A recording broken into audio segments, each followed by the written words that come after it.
Hey there, welcome back to the Woodcrafting Place. Ray Ruthin here. So we've got a great project for you today. So let's grab our coffee and get to it.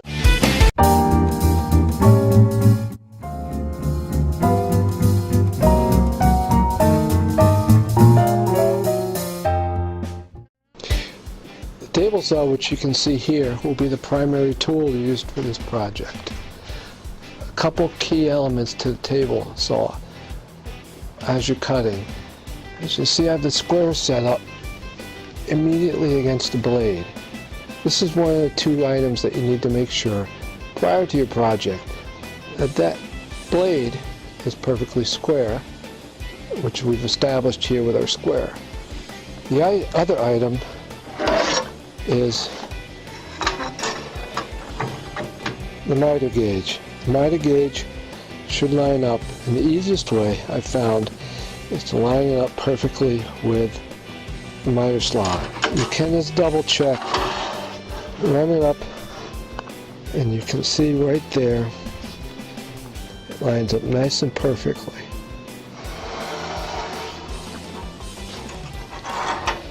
The rip fence, which is this other item here, that's permanently kept perpendicular to the table. So some elements, as you see, there's the table saw has two adjustments. Height adjustments in the front, and the angle adjustment off to the side, right there. Typically, I try to keep the table saw square and leave it square so it's always ready for projects. Another tool which could possibly be used for this project, depending on what the material is the joiner. The joiner's purpose is simply to put a square edge on the piece of material for the length of the material. This table on the back is a fraction of an inch lower than this. So as the wood is trimmed by this rotating blade and the leading edge is a fraction of an inch higher, it matches this table. The end result is a perfectly square and straight edge.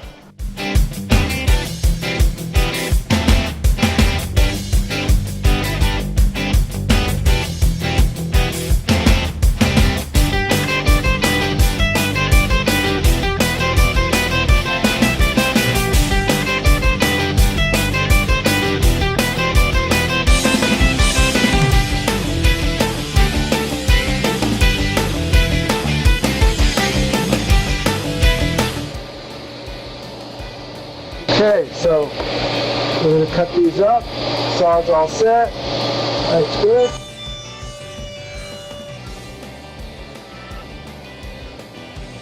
So let's have my safety glasses on.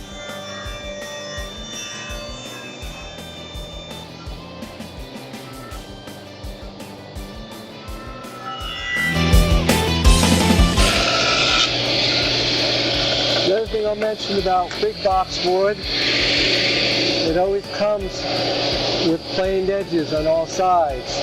So after we make the first cut, we can turn this around and make the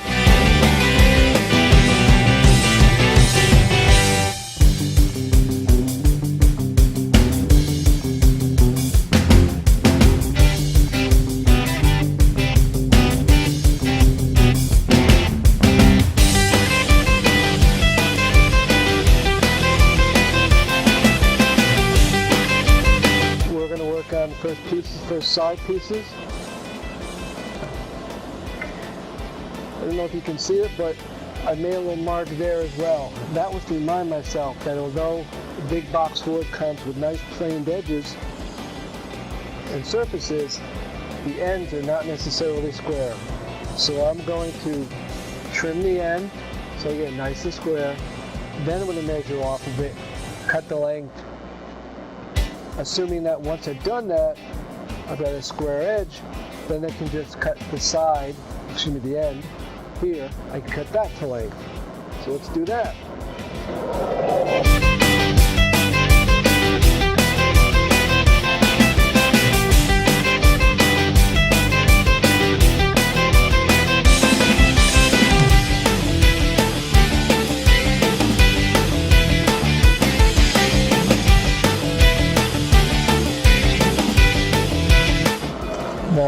make sure that when I cut on the right side of this mark that I just made. So I want my saw blade to be on, I want my saw blade to pass on this side. If I cut and the saw blade's on this side, I just create a piece of scrap. So I make a little mark to remind myself where I want the blade to be.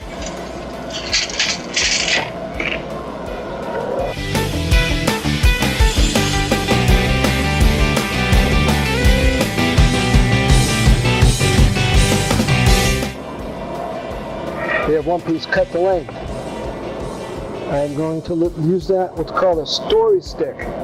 So my next piece is exactly the same length.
You probably noticed I shut the saw off after every single cut.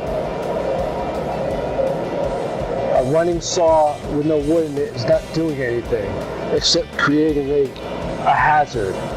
If I'm moving stuff around, or if I'm swinging this, and this comes in here, that's going to get thrown. I reach in for something, even if I'm being careful, it's hard to see where the blade is. You can't take enough precautions. Every cut, stop the saw. If you're going to do a number of repetitious cuts, line all your materials up, run it through, move them to the side, and keep running them through. But when you're done, away from the cutting position, always shut the saw off. The other thing is, you might have noticed, give me this, when I cut off this side. I did not cut here.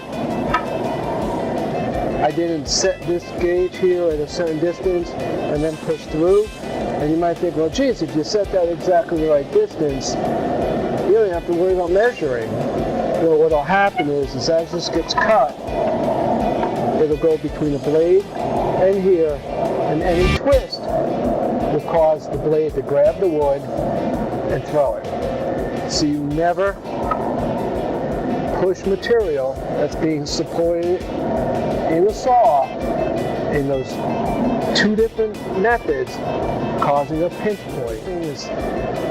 I have the guard here for the blade so that my arm doesn't come in contact with the blade. And again, you hear the dust collection. You can't have enough dust collection. Very simple. I have 2 horsepower dust collection and 1 micron filter. Everything it's picking up, it's not going in my lungs. Rule of thumb, if you can smell it, you're breathing it. And if the dust is in your lungs, at the very least it can cause a lot of irritation, sinusitis, Google, you can have allergic reactions. Just be careful. Okay, we've done the sides, we've done the ends. We're going to quickly do the bottom, and we'll move on.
So our plan calls for rabbet joints here.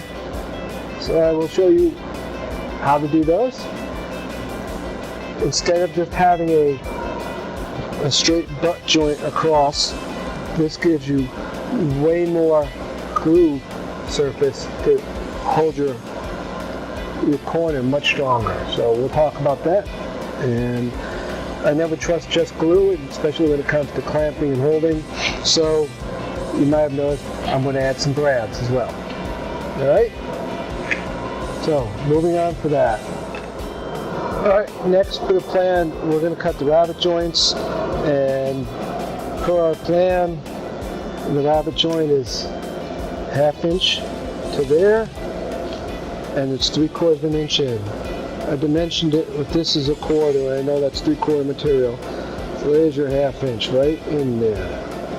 So we're going to set the blade. I'm going to show you the way to do it. The simplest way to do this is just a series of cuts. So we're going to set it up. So we'll take a cut and just clean out the material, and you'll get a look at that now. So the first thing I'm going to set is the blade height. I got this nifty little gauge here, which is used for setting heights of things. Now you can't see that very well, but each distance to the flat is stamped right here. So I want my 1/2 inch. Where is it? Okay, so here's, make a little mark so I can even see it. There's my 1/2 inch height. I come over my blade. Now because I'm going to be messing with the blade with my hands, I pull that safety key out. Now the blade cannot start. So I got this. And this.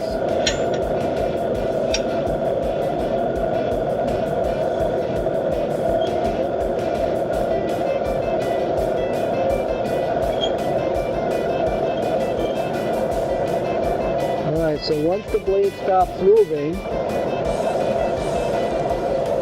I know my hand.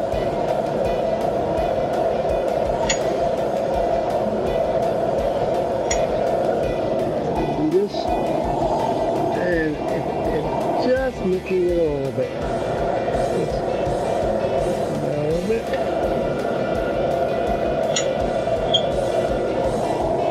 This height's kind of a tough one to get.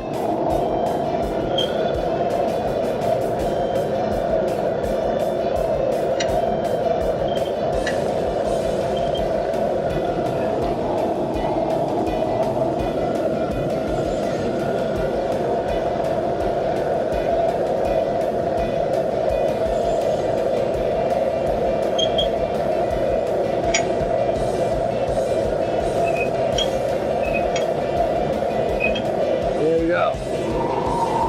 1/2 inch.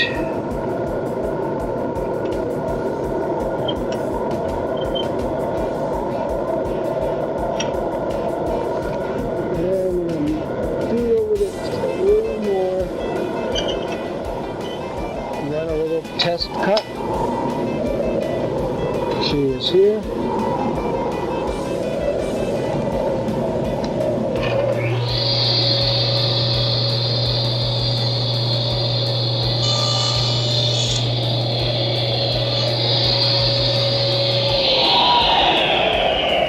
Does not matter what scrap material you use. There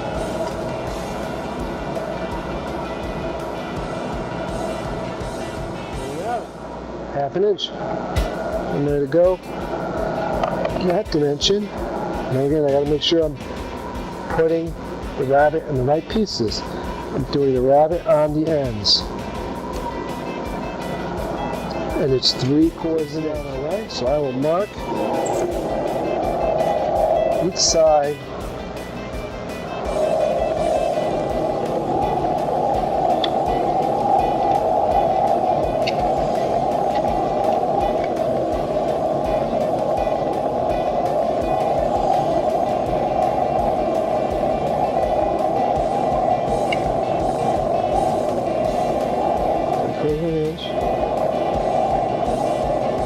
Now, another quick way to do it is literally just put the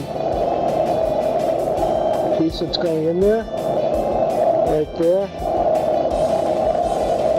And good news is the marks are in the same place. And again, I'm going to make my little carrot. Now, we stop. I designate it's the side, it's the top, and it's the outside. Rabbits are on the inside, so good to go. So we're good. I'll put that there. Make sure I got what I want, ½ inch, right there. Alright, now you could. You want to be really slick. Line that up. Would be right to.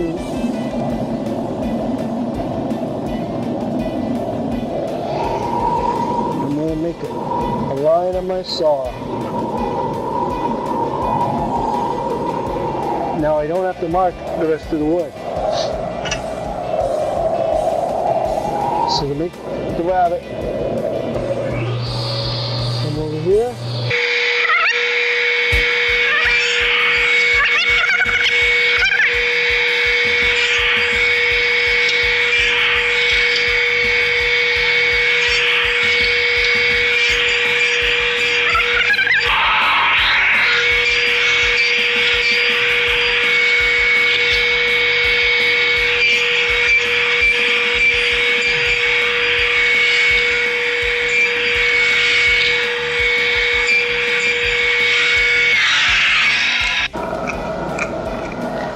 Okay, so we'll clean this up with a chisel. There is your rabbit joint. And that joint will make exactly with that, right there. Sorry?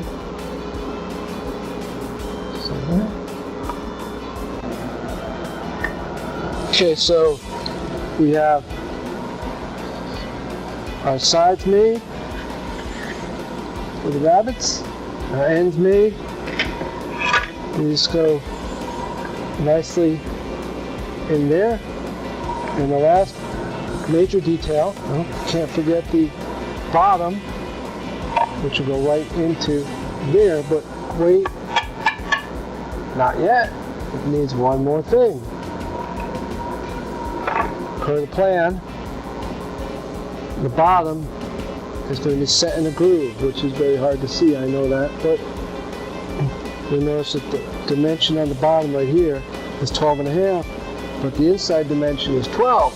So we're going to 1/4 of an inch in on all sides. The easiest way to do that is right there with that side. So we're going to set this up to, on the bottom, there's the top. So if this is the top, there's the bottom, 1/4 of an inch in, and we determine that to make good use of the wood, it's going to be 1/4 of an inch up from the bottom. Excuse me. And that's where we'll make a slot. And one small note, that saw blade's a thin curved saw blade, so that saw blade is 100,000ths 0.1 thick. That's the size of the cut. The hardboard, which I found in the wood pile, is 1/8 of an inch, which is 0.125. So this is a little too thick. So we'll need to tweak what we do just a little bit. And what we'll probably do is we'll just put a little shim or something or tape on the fence to give us that little extra meat for the last cut. Alright, so let's set that up now. And we decided that was going to be 1/8 of an inch deep.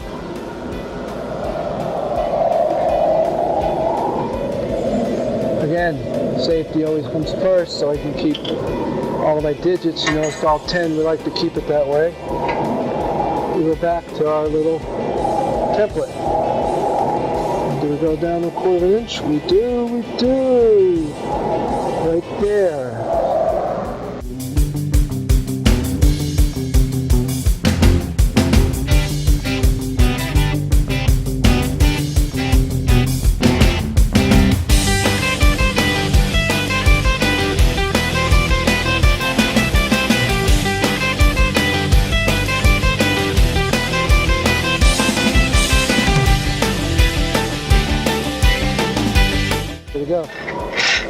So we got two pieces. 1, 2. Move everything out of my way so when I push the material through the saw,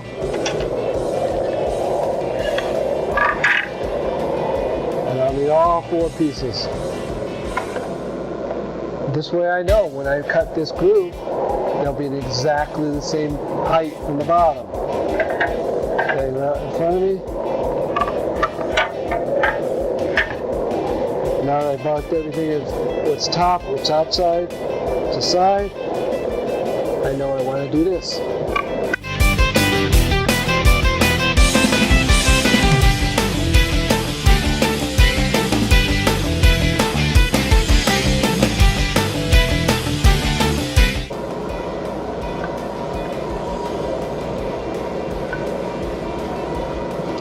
And there you have it. Ready to go, almost-ish. But, as I mentioned before, saw kerf is a little small. Doesn't quite fit. So close, but not quite. So I need to take a little more off on the inside edge.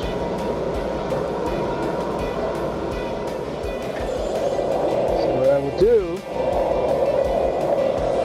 is I'll move the saw blade over tiny bit to give me just a little extra kiss on that side.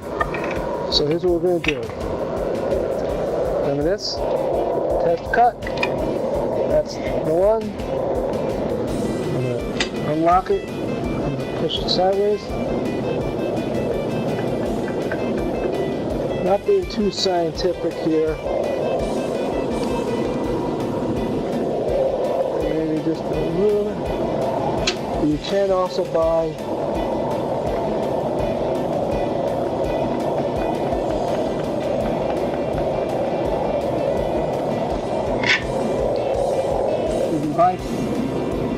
these fences without fine adjustments. So you have a little screw you can just turn and move in and out.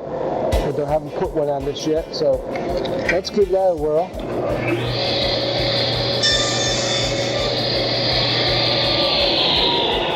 That was just a little eyeball. And I think that does it.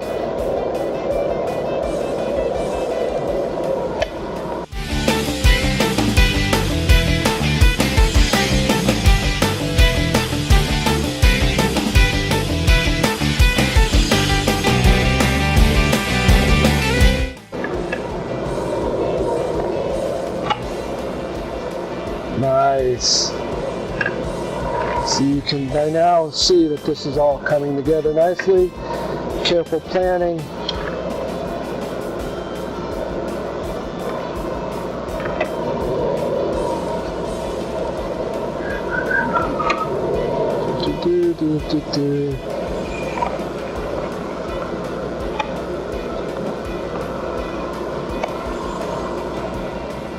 So it's time for sanding.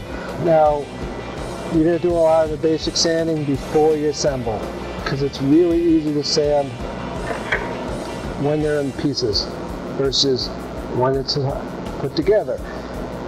After that, you'll take a few little precautions to keep the glue from getting into places you can't sand, and put whatever finish you like on it. I don't know if we even need finish on this since it is going next to the lathe. I might put just some clear on it, but that'll be next.